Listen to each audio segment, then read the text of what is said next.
catches, puts up a three. Won't go.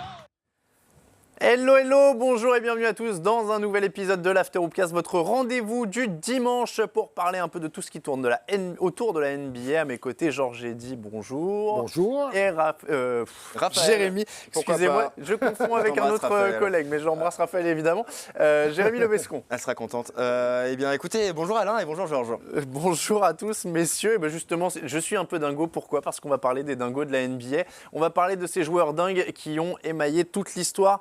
On va rentrer dans le vif du sujet, on fera les mentions après. Tiens, allez, on va commencer tout de suite avec une œuvre collective, celle des Jailblazers de Portland, fin des années 90, début des années 2000. Vous le voyez, Bonzi Wells, Zach Randolph, Damon Stoudemire, Rashid Wallace. Et vraiment, pour qu'on en arrive à avoir un surnom pour toute l'équipe, c'était du lourd. Jermaine O'Neal est encore, je crois, de Aussi, mémoire. c'est vrai, il y est passé, ouais. Pas mal de bons cassos qui, en plus, par la suite, se sont assagis. Même que ce soit Zach Randolph, qu'on voit aujourd'hui en vétéran, un peu sage, qui fait rire les enfants. Jermaine O'Neal, qui a une fin de carrière très respectée et respectable avec Golden State. Mais à l'époque, c'était une de mes équipes préférées, all time. Il y avait tellement d'ego, de caractère, de joueurs complètement fous. Elle était folle, cette équipe. Oui, et cette équipe de Portland avec Scottie Pippen en plus, menée de 18 points au début du quatrième quart-temps sur le terrain des Lakers en 2000. Et vous vous rendez compte, c'est là où ils ont commencé leur série de 3 titres de suite. Pourtant, Portland était vraiment à leur niveau.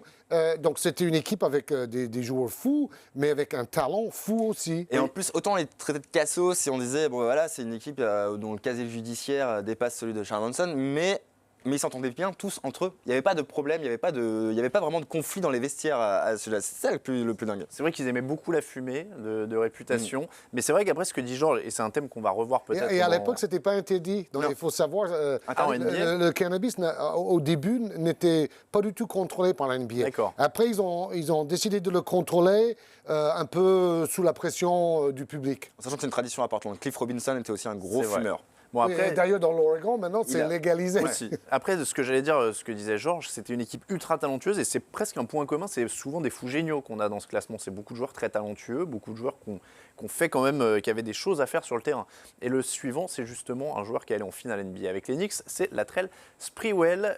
Et lui, il est connu notamment pour avoir quand même tenté d'étrangler son coach, puisqu'il n'est pas allé jusqu'au bout. 68 matchs de suspension. Disons qu'il ne l'a pas tué, mais il l'a quand même bien étranglé. Je crois que PJ Carlesimo était ressorti avec une grosse marque au cou. Vraiment, ça a été vraiment allé loin. On a dû les séparer. C'était un joueur vraiment dingue, fantasque, qui, en effet, comme tu l'as dit, tu parlais de talent, etc. À ce moment-là, Latrell Sprewell faisait partie quand même des meilleurs arrières de la ligue. Je veux dire, toutes conférences confondues, capable de planter ses 20 points sur la tête de n'importe qui, plutôt bon défenseur, mais un ego relativement ça, mais un vrai combattant sur le terrain. Et puis il a eu toute cette phase-là où il étrangle son coach, son contrat, Golden State annule la dernière annuité, mais finalement il part en procès et la justice lui donne raison. Ça donne un sketch pas possible. Et puis après il se retrouve free agent. Les Wolves lui présentent un contrat de 21 millions de dollars sur 3 ans qu'il refuse. Et comme justification, il répond non, il trouvait que c'était pas assez. Il dit j'ai une famille à nourrir. Voilà. Bien sûr, non, mais c'est ridicule. Mais c'était un super joueur. Donc, et à mon avis, Carlesimo, connaissant le bonhomme, c'était un coach à la dure. Et il a dû dire des choses assez rudes pour provoquer Sprewell à ce point-là. C'était plutôt une sorte de remarque un peu raciste, un peu con, qu'avait sorti PJ Carlesimo et qui avait fait sortir Sprewell de ses gonds. Sprewell, il était bon dans les 3 clubs. Minnesota, les Knicks. Il était adoré parce que justement, ce côté un peu bad boy qui fait gagner son équipe et qui n'a peur de rien. Bon, moi, j'avoue que c'était un joueur que j'ai apprécié sur le plan basket. Et la finale 99, personne ne l'a regardé entre les Spurs et les Knicks parce que tout le monde s'en foutait à cause du lockout, etc.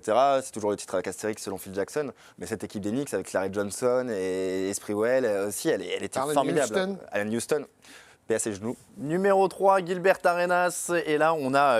un autre paix à ses genoux. Voilà, un autre paix à ses genoux déjà. Est-ce que c'était un génie incompris, Gilbert Arenas? Ça arrive à tout le monde de boire et de prendre des mauvaises décisions. Alors oui, il a dit beaucoup de choses. Au début, c'était un joueur qui... Lui, il a quand même basculé de adorer à détester parce que c'était un fantasque génial au début. Il avait un blog, c'était un des premiers vraiment... choisi au 2e tour sur le monde en plus, draft. Mais il était très drôle dans ce qu'il écrivait. Il avait un vrai personnage. Il mettait des gros paniers. Des matchs à 50 points. Je pense qu'en fait, il a vraiment commencé à... typiquement un joueur qui a vrillé, qui était peut-être un peu doudingue et vraiment très rigolo et très fantasme au début de sa carrière, etc. À partir du moment où le gros contrat a commencé à arriver, là, c'est là où ça a commencé à être l'affaire avec Javaris Crittenton, etc. Des déclarations de plus en plus mégalomaniaques. Enfin, au bout d'un moment, on se demande même si le mec est pas un peu schizo et s'il n'y a pas un problème, s'il n'est pas bipolaire, les blessures au genou, il commence à s'écarter du terrain, donc il se désociabilise aussi un peu de la NBA, de la ligue en soi.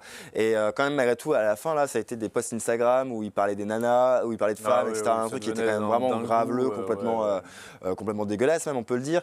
J'ai vu une scène, un Vine, ou une sorte de story Instagram, un truc comme ça, où il va chez Nick Young, c'était l'été dernier. Et dans la maison de Nick Young, avec l'enfant de Nick Young qui déjà crie partout un petit peu. Enfin, c'est incroyable cette scène-là. Et t'as Gilbert Arenas qui martyrise complètement le fils de Nick Young. Mais un truc incroyable. Et je pense qu'à la fin, il s'est vraiment. Je pense qu'il s'est emmerdé, quoi. Il a trop d'argent, pas de jeu NBA, pas de match, etc. Et pas beaucoup d'intelligence, tout simplement. Hein. On ne peut pas s'attendre à que chaque joueur NBA soit un prof scientifique, non. Il y a de tout, d'ailleurs. Il y a des gens très intelligents, des gens moyennement, c'est comme dans la vie. Comme dans la vie, oui. Il y a des vrais cons.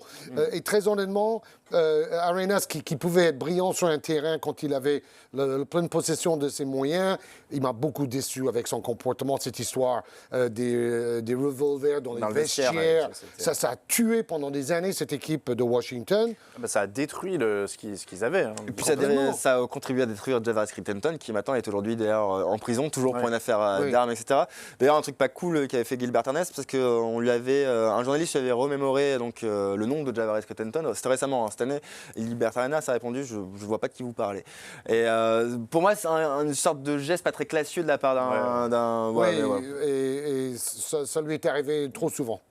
Ron Artest, lui, c'est totalement l'inverse d'ailleurs. Il est passé de détester à adorer. Il a fait le chemin totalement surtout inverse. En Chine. Je l'ai jamais détesté. En Chine notamment. Non, mais il y a eu cet épisode du Palace. Il y avait avant, hein, c'était un joueur très caractériel quand il est arrivé chez les Bulls. Il a été drafté par cette équipe au 16e choix en 1999. Il est passé par Chicago, Indiana, les Kings, les Rockets, les Lakers, les Knicks, la Chine et le retour aux Lakers. On peut le dire d'ailleurs, hein, salut Fred Weiss si tu nous regardes, mais donc il a été drafté une place après Fred Weiss. C'est vrai, en 99, c'est vrai que ça commence à remonter. Il est toujours là, hein, Ron Artest, donc Meta World Peace maintenant, excusez-moi. Et donc lui, vraiment, Georges, c'est le joueur symbole de cette bagarre gigantesque de Détroit, et maintenant un mec adoré. Oui, bon, personnellement, je ne l'adore pas, mais je n'ai rien contre lui. En fait, à une époque, c'était un joueur qui valait 20 points par match avec Indiana.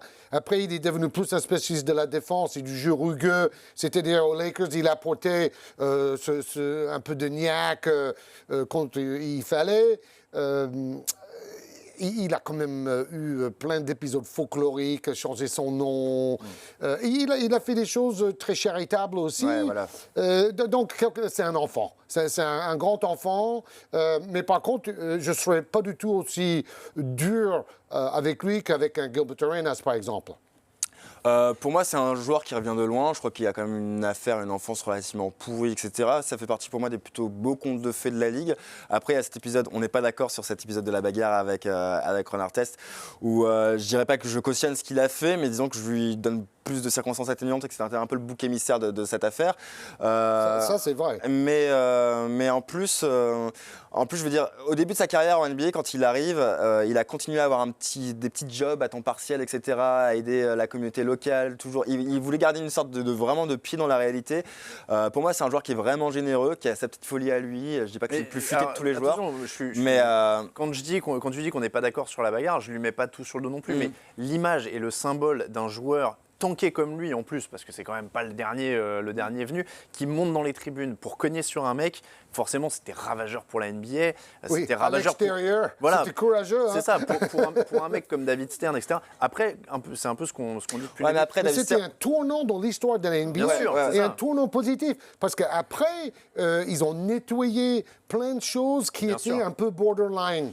Après, j'aime bien le borderline, j'aime bien le troll shock aussi, etc. Et puis, il faut quand même se rappeler que David Stern, il aimait bien soigner un peu son public WASP, etc. Mais bien sûr, qui en effet dépense beaucoup d'argent. Et c'est le public. On ne peut pas dire que David Stern est WASP, c'est un juif new-yorkais. Oui, certes, mais il sait d'où vient l'argent aux États-Unis. Et je pense vraiment que c'était vraiment le. Mais c'est pour ça que je te dis que le symbole est fort, c'est que pour le public dont tu parles, l'image d'un joueur tanké comme ça qui monte dans les tribunes taper sur un mec, les gars se sont dit oh là, je vais plus pouvoir aller gueuler sur les mecs dans le public était pas innocent dans l'histoire.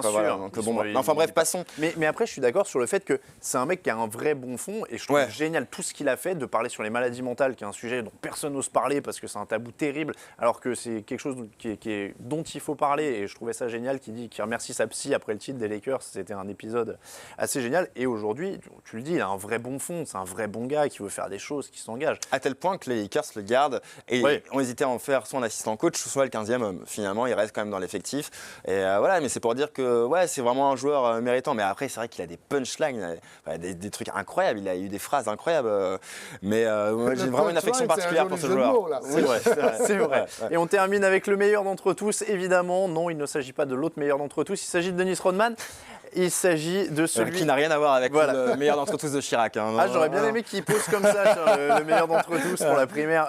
Ça aurait été rigolo en tout cas. Donc les photos avec juste un ballon. Le mariage et puis Kim Jong-un. Alors ça, c'est un peu moins rigolo sur la fin.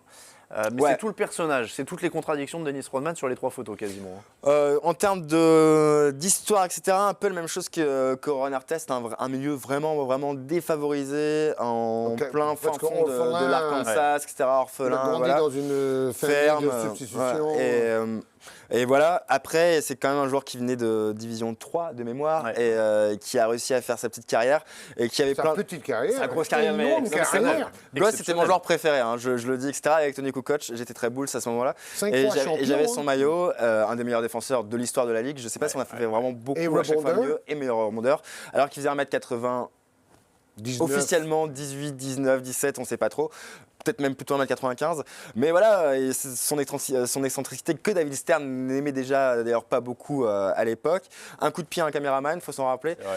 Beaucoup de bastons avec The Morning, avec Karl Malone, aussi sur le terrain. Enfin, c'est quand même un joueur qui n'a pas hésité à se mesurer avec The Morning.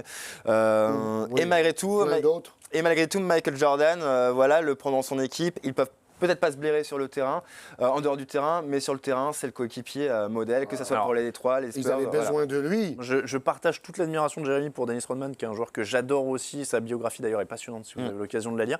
Donc on va aller vers toi, Georges, qui a en plus forcément commenté beaucoup de basket dans les années 90, beaucoup vu. C'est encore un grand enfant. J'aimerais pouvoir dire ça, je l'ai côtoyé. Non, mais c'est pour ça que je vais vers lui. Comment il était en vrai. Notamment à Paris, dans un hôtel de luxe. On va en savoir un petit peu plus sur la jeunesse de Georges.